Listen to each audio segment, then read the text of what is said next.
Alright, so today we're going to take a look at some 2003 prototype Bionicle sets. This is what they looked like before they became their official models. There's a lot of unique and interesting stuff going on here, so let's take a deep dive and look at all of these beautiful prototypes. Okay, so first we have the Gukko bird, and it was green at one point. That's a unique choice. I mean, it's kind of rare to see green animals. I wonder what they were thinking there. Although, when we look at Takua and Puku, well, this set was also green at one point. So yeah, I don't know, maybe this was like a placeholder color? Maybe, they wanted to match the colors of how it looked in the Bionicle movie, and they still weren't sure how the colors were gonna look, so they're like, all right, we'll use green as a placeholder for now, and when we've locked in the look for the movie, then we'll decide the color scheme for the sets.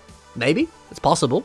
That's also pure speculation. I have no idea why they did that. Now, there is this poster here that showcases the exact same prototype images here. So I don't know if this means like these were going to be green for ages and then they changed things later on for whatever reason, or maybe this poster just required some placeholder images so they threw these up there for whatever reason, even though they weren't finished. Hard to say. Still, it seems like the rough design for the Gukko bird is basically the same. Jala is riding it backwards, however. The beak is here on the bird, which means that's the butt facing forward, so don't know what Jala's planning on doing there, but Now, back to Puku. Even though it is a weird choice that it's green, I actually kind of love it. The final version is wonderful. It feels how you would expect a crab to look in the real world, color-wise. But there is something super cute about an all-green color scheme for a crab. It's a little bit fantastical and magical, which is in the spirit of Bionicle, to some degree. And hey, pieces like these crab pincers, they never actually appeared in green in any official sets, so it would have been nice if this set had actually come with some brand new recolors of pieces. Now,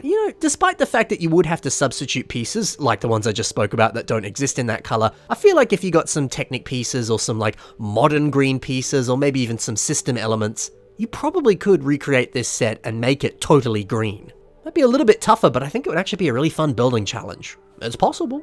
Now, both of these Rahkshi are being ridden by Matoran, and we actually have a look at some of the early Matoran designs as well. There's not too much going on here, nothing like immediately grabbing or totally different. They look fairly similar to the final sets. But if we take a closer look here, we can see that the Coley staff piece, it had a slightly different tip. That C-shaped holder that you can put the kind of hockey puck inside is bigger here.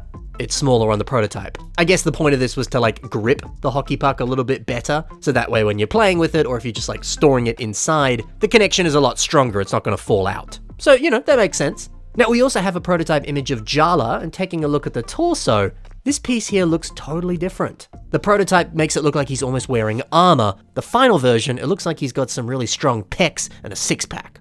Honestly, both are pretty cool. It's really interesting to see what could have been. Now we have an older image of prototype Makuta Teridax. We can see an early version of the Evoki masks that made up his hand design. They're that kind of milky white color that you often see on a lot of prototype pieces. Sadly, this is an older photo. It's not really HD at all, so it's a little hard to make out details, but it does kind of look like the edges of the Evoki mask, the pieces that became Makuta's fingers. They look a little bit sharper and longer here. So I don't know if maybe there was a version of that mask that was what it looked like, and then that way when it was then translated onto Makuta's hands, it made it look like he had more villainous fingers. Well, potentially anyway, that's what I'm seeing here. That might not actually be the case. It's a little hard to tell in this image. We also have a look at an older version of Takanuva's speeder. It looks like they were going for more of a gunmetal or black color scheme for the speeder bike. Whatever color it is, it's a lot darker than the final version of the set. But I guess it makes sense, right? This guy is a good guy and a tower of light.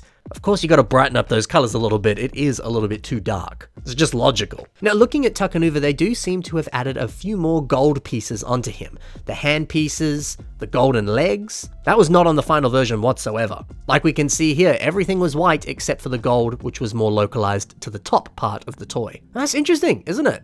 And hey, getting some of those old hand connectors in gold, and even those leg pieces, those would have been awesome colors to have those parts in. But I do think I prefer the final design, so I'm happy they made those changes. The final set had that dark grey Tahu mask at the front of the speeder, and the prototype, it doesn't have a mask there at all. But the face is there for you to place it on, there's just nothing on top. So I don't know if that means maybe they hadn't really decided to put the mask on yet, or if maybe they had and when they took this photo they just forgot to put it on, whatever, but still. I always loved the fact that that set came with a grey version of Tahu's mask, and especially Tahu's mask was the mask of shielding, so it was a fun little play feature that it's like, yeah, this speeder bike has some shielding properties because of that mask. It's just a clever idea. So if they weren't planning on including it at one point, I'm glad they made the change to actually put that in the set. That was such a selling point for me in buying that set. I thought it was such a cool addition. We've also got ourselves a prototype sterling silver throwing disc. Oh, I love this. I imagine this was just Lego like testing out different materials or seeing how sturdy the mold was. So they were using,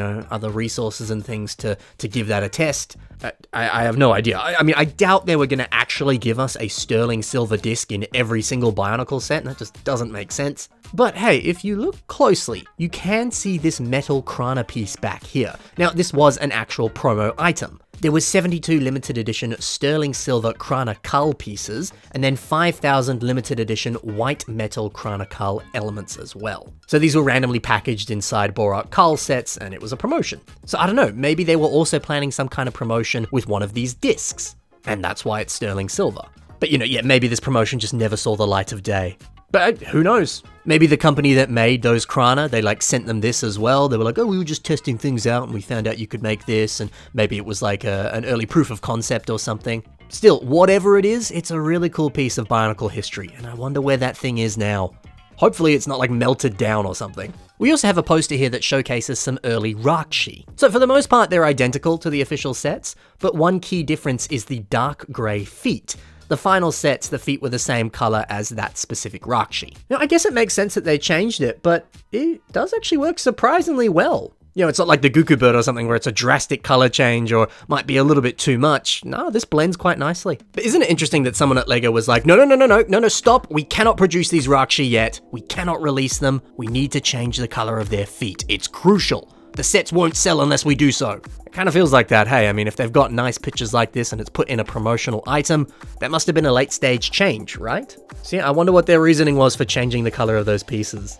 I mean, because in my eyes, it doesn't really affect a toy that much that the color is a little bit different. Now, on the topic of Rahkshi, we have an old Rahkshi prototype that was sold on eBay back in the day. It seems to be an early prototype anyway. Now, the head design has a fairly different shape to it. There's a few other additional holes in it, and the shape is just a little bit different. Kind of actually looks a little bit like the movie version of the Rahkshi. I mean, look, the final head design was top tier. Good stuff. But this one's also pretty cool too. The spine on the back, it seems somewhat similar, although it is missing a couple spikes on the back there. The shoulder design also changed as well. The final set had a more rounded look. The prototype, it's a little bit more boxy.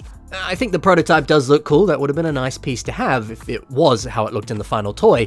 But I think the rounded design, it works with the other pieces and the general aesthetic of the Rahkshi. So that final change, it makes sense. The legs, they share some similar elements, but they are in fact different. You can see there's this kind of like webbing underneath the knees, and it looks like this piece is actually just one big piece. There was no posability on the knee. And hey, as cool as this prototype is, it's got to have that knee posability. That was a good selling point of the Rahkshi. Posability is always a win. And yeah, we got a few other angles and images of the Rahkshi as well. It's cool. But man, can you imagine? This just appears on eBay one day and you're the person that buys it? That's insane. Can you imagine some old LEGO employee today is just like, oh yeah, I got a bunch of random Bionicle prototypes hanging around. Let me just throw them up on eBay and see if anyone wants them. Oh, that'd be a dream. And then we have another prototype that was also sold on eBay back in the day, and this is a Teridax prototype. Now it's taken apart here, we can't actually see it built, but there are some unique things that we can spot. Like for example, these Rahkshi back pieces, and they're totally smooth. The final sets, of course, these were textured and they had the line running down the middle, but that's not the case here. Now, I don't know, man, there's something really cool about these pieces being smooth. I think the final design, it makes sense. It looks lovely. I think that was the right choice to change it up. But the smoothness here, it's nice. It would work well with other smooth pieces in mocks, and it would probably have worked really well with CCBS pieces too. The Makuta body up here, there's one interesting piece here. It seems to be the same torso piece that we saw before on Jala, but this time it's in black. Interesting. Yeah, all kinds of craziness here. And it's nice to see all these pieces in high definition as well, not grainy old photos. There's also this image here with another strange piece. Can't really tell what it is or where this would have been on Makuta's body, but hey, it's interesting. Yeah, man, finding this thing on eBay, that's the stuff of legends, isn't it? I wonder who has this now and wonder how much they paid for it. So there you go, that's a look at a bunch of 2003 Bionicle prototypes. I hope you enjoyed this video. It's so interesting to take a look back in history and see what could have been. Thanks for watching, guys. Happy building, and bye for now.